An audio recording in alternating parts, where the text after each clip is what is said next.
Well,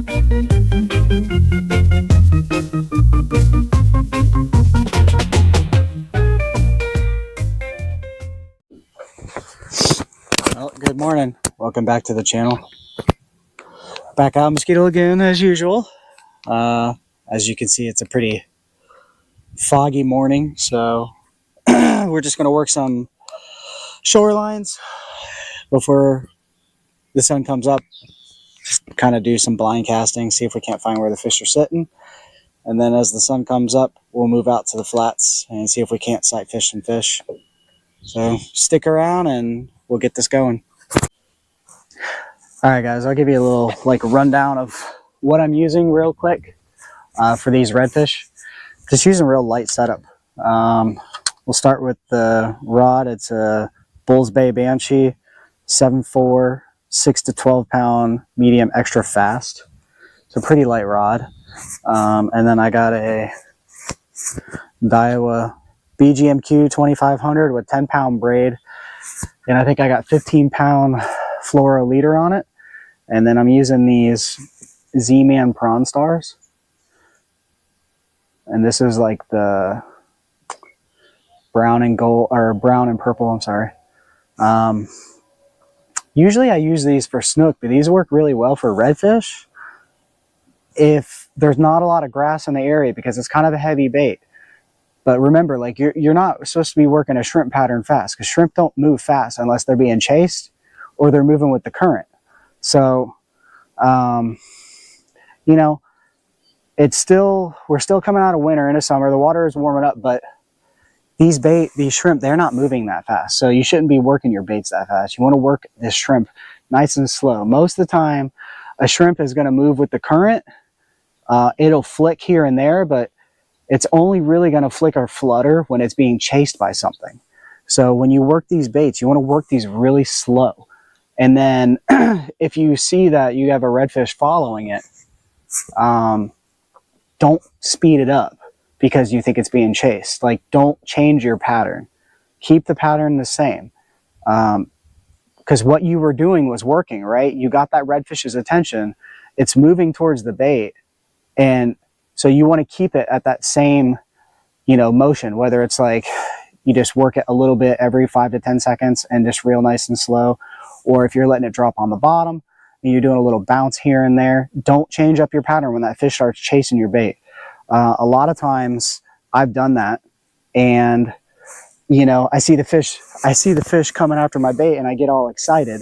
So I start working it a little bit faster and then the fish turns off.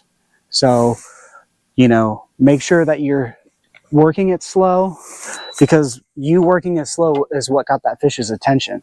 And then when you start working it fast like that, it just looks really unnatural.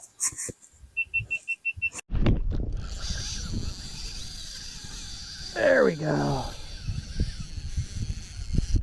All right, make sure he's hooked good.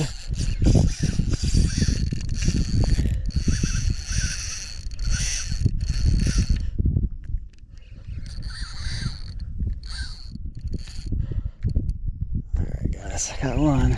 Let's make sure he stays hooked.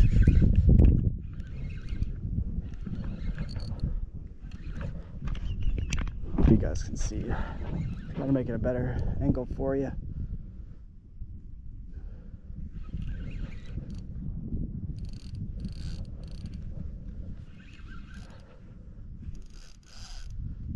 Good fish.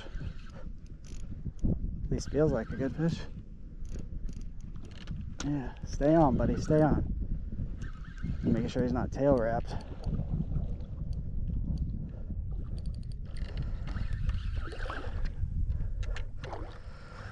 He's got other buddies swimming with him. Hey, buddy. There we go. So under the boat you go. Yep, as usual.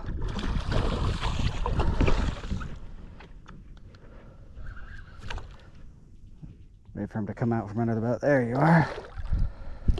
Oh, very good fish. Very good fish.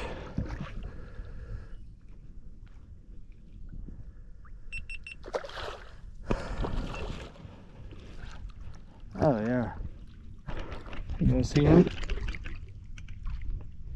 That's a good one. That is a good one.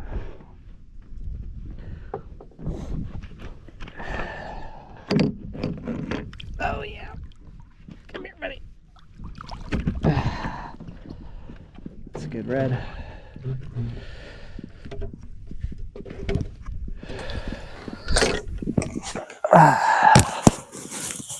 You guys see that? Look at his tail. Look at all the spots on his tail. All right, can you see it? Look at the backside of his tail. I can show it to you. That's a good fish. I'm gonna let him go swimming. Buddy. You know. So we got a pretty big school on this flat, but they were really spooky. So I kind of moved out into deeper water and just slowed it down for a minute. And I basically saw, it looked like a mullet at first because you could see the flash of like white. So I thought it was like a mullet rolling in the water. And then I looked closely and I could see the spot on his tail. And I could see that he was happy. So got a cast on him and he slammed it. So see if we can make it happen again.